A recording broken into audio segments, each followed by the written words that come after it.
Cada año, el Ministerio de Hacienda anima a los ciudadanos a cumplir con su deber de pagar los impuestos para el progreso y el desarrollo del país. Así comenzaba en 1982 el primer cuadernillo editado por la entonces Asamblea Andaluza de No Violencia, explicando y difundiendo la objeción fiscal al gasto militar. Desde aquel momento han pasado más de 20 años y el militarismo sigue creciendo. Se desplomó el muro de Berlín, desapareció la Unión Soviética y el Pacto de Varsovia, desapareció el peligro de la Guerra Fría, que aparentemente era el justificante de la entonces carrera militarista. Occidente se queda sin enemigos potenciales que justifiquen y hagan creíble la carrera de armamento. Los ciudadanos nos encontramos entonces, y también ahora, ante un difícil dilema: el de acatar y obedecer las leyes que nos obligan a contribuir con la barbarie militarista, o actuar en conciencia y practicar la desobediencia civil. Las leyes y normativas injustas pueden existir tanto en los gobiernos ilegítimos como legítimos. Si, frente a los gobiernos ilegítimos, injustos o corrompidos, podemos emplear formas de resistencia o intentar un cambio social o revolución, frente a los gobiernos legítimos o democráticos, el único recurso legítimo es la desobediencia civil.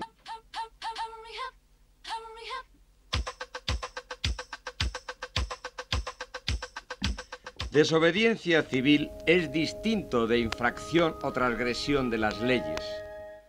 No es más que un incumplimiento o violación de lo ordenado. Incluye ser una acción voluntaria y un acto público colectivo, por motivos morales o éticos, con la intención de inducir su revisión o cambio.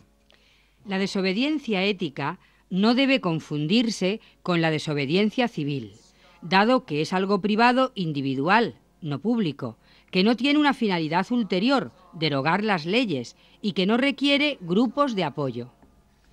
Según expresó Muguerza en 1986, aunque ambos tipos de disidencia tienen el imperativo moral de oponerse a la instrumentalización del ser humano, podemos definir la desobediencia civil, en palabras de García Gottarello, como un acto de quebrantamiento público de la norma por razones de conciencia y por medios pacíficos, con aceptación voluntaria de las sanciones que dicho quebrantamiento lleve.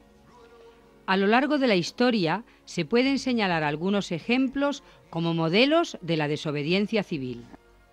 Sócrates, que vivió entre el 470 al 399 a.C., es el primer ejemplo conocido de desobediencia civil.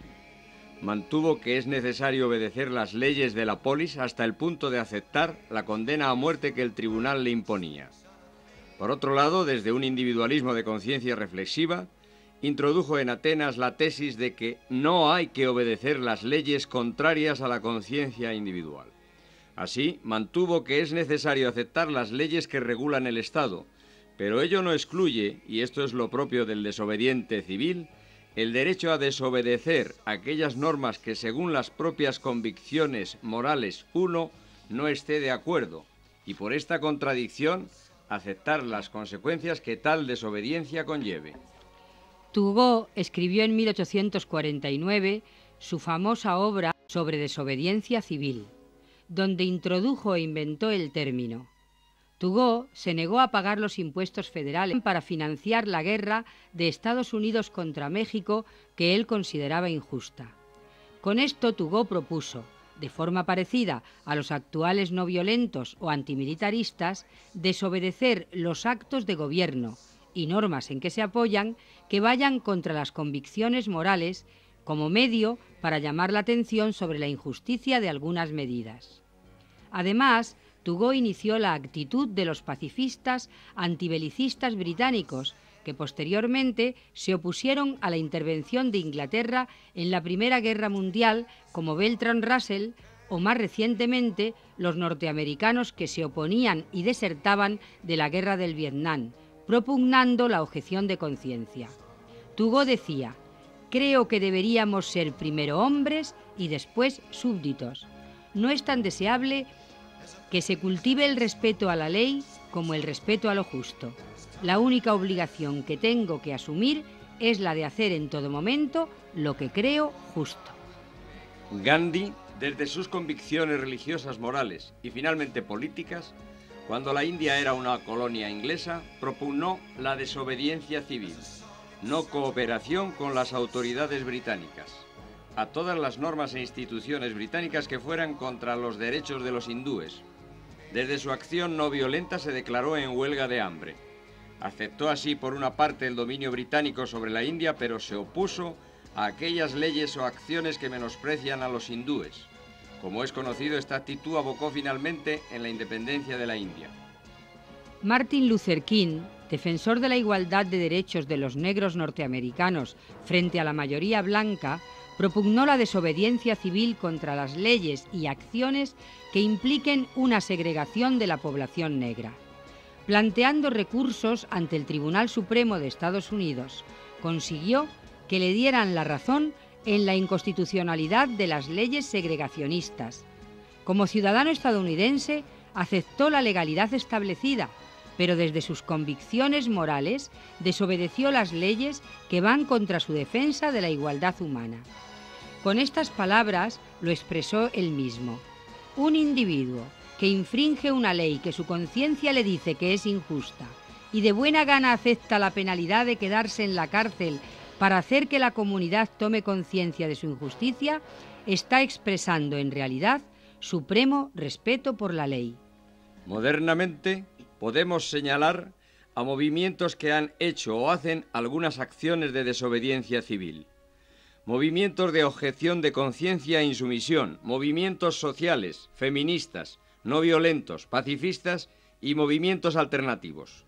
Todos ellos, por el carácter concreto y específico de sus reivindicaciones, se ven obligados a realizar tales acciones como único medio, dado que la oposición política no las recoge para hacer valer sus reivindicaciones. Por tanto, la desobediencia civil es un procedimiento abierto a las minorías en las sociedades democráticas para defender sus derechos.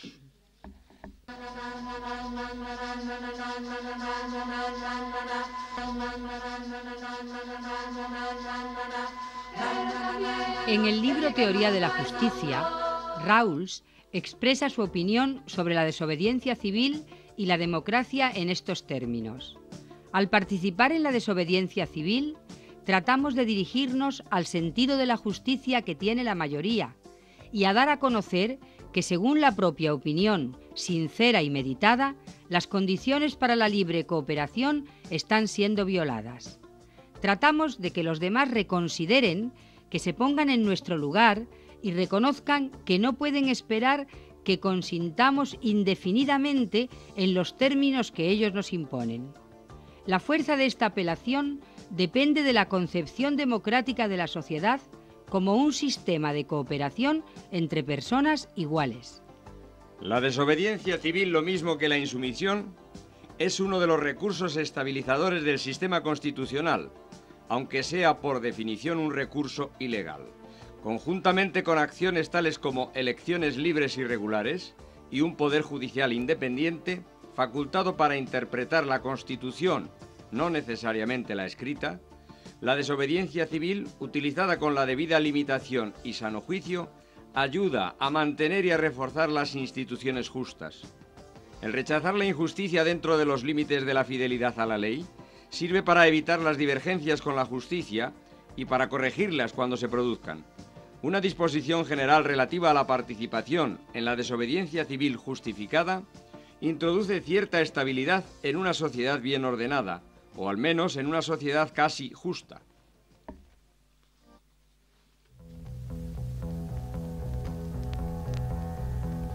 Una expresión o forma de desobediencia civil es la objeción fiscal a los gastos militares, siendo esta la disposición a no colaborar con el Estado en los gastos de preparación, investigación y mantenimiento de las guerras y del ejército.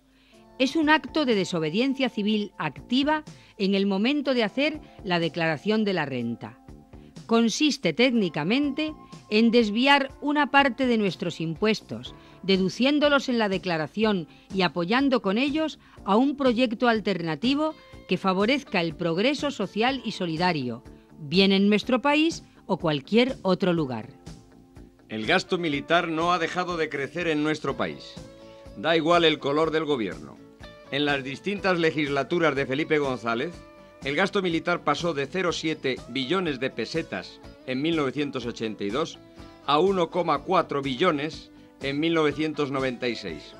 Con el Partido Popular esta línea de crecimiento ha sido similar, alcanzando en el 2004 unas cifras que rondan los 3 billones de pesetas, o lo que es lo mismo, 48 millones de euros al día. Los gastos militares siguen una práctica de no transparencia de quien gobierna en nuestro país. Estos se encuentran enmascarados en múltiples ministerios y organismos no dependientes directamente del Ministerio de Defensa, como por ejemplo Ciencia y Tecnología, organismos autónomos del Ministerio de Defensa, clases pasivas de los militares, Centro Nacional de Inteligencia, Guardia Civil, Ministerio del Interior, Deuda Pública, Asuntos Exteriores, etc.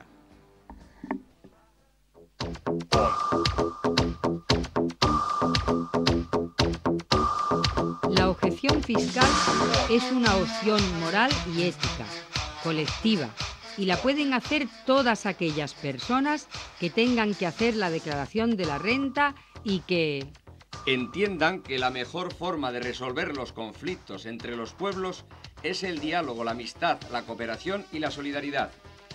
Crea que el único camino para conseguir un mundo en paz y sin violencia es favoreciendo el desarme, la igualdad y la justicia. Se sienta ofendida por la forma en que se utilizan sus impuestos, porque mientras miles de millones de euros se despilfarran en lo militar, la pobreza y la desigualdad aumentan día a día tanto en los países del llamado tercer mundo como en nuestros pueblos y ciudades. Por todo ello, proponemos al Estado la progresiva reducción de los gastos militares hasta llegar a su total anulación y, en consecuencia, la desaparición de los ejércitos y de todo el entorno militar industrial. Y a las personas que tienen que hacer declaración de la renta, les sugerimos la no colaboración con el gasto militar del Estado, haciendo objeción fiscal al gasto militar. Son muchas las motivaciones que nos inducen a la objeción fiscal al gasto militar. Algunas pueden ser las siguientes. Porque estamos en contra de la guerra, la violencia y del terrorismo.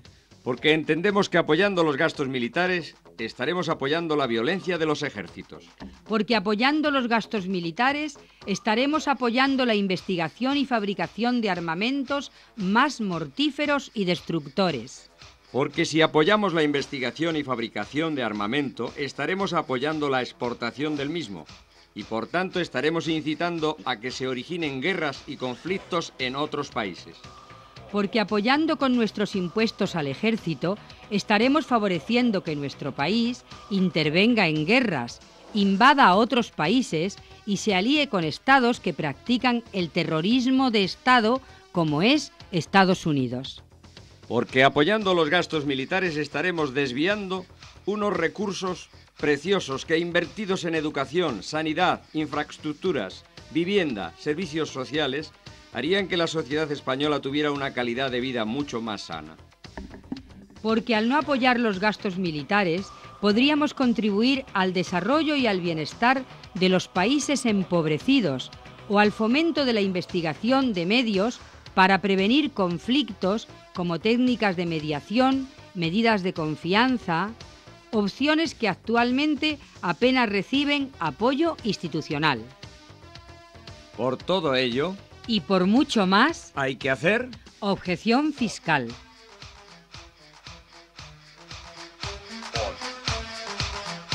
Para hacer objeción fiscal, lo primero que debes de hacer es rellenar el impreso de la renta de manera normal. Cuando llegues al apartado Retenciones y demás pagos a cuenta, en cualquiera de las casillas vacías, introduces tu objeción fiscal, que puede ser porcentual o mediante el sistema de cuota fija.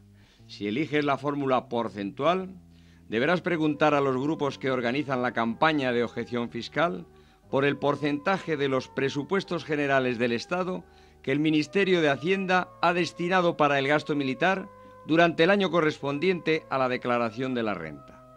Si eliges la fórmula fija, infórmate de la cuota que dichos grupos proponen. En este vídeo solo te vamos a explicar la fórmula de la cuota fija, algo más sencilla y testimonial que la del porcentaje.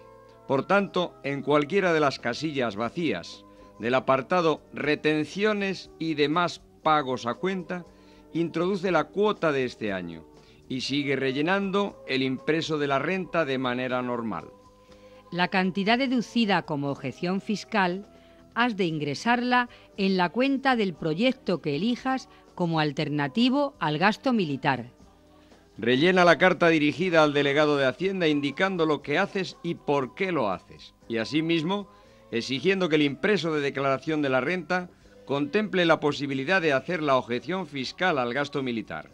Indica que durante el año fiscal al que se dirige la declaración, el Estado te ha descontado una cantidad. Una parte de esos impuestos tendrá como fin el Ministerio de Defensa.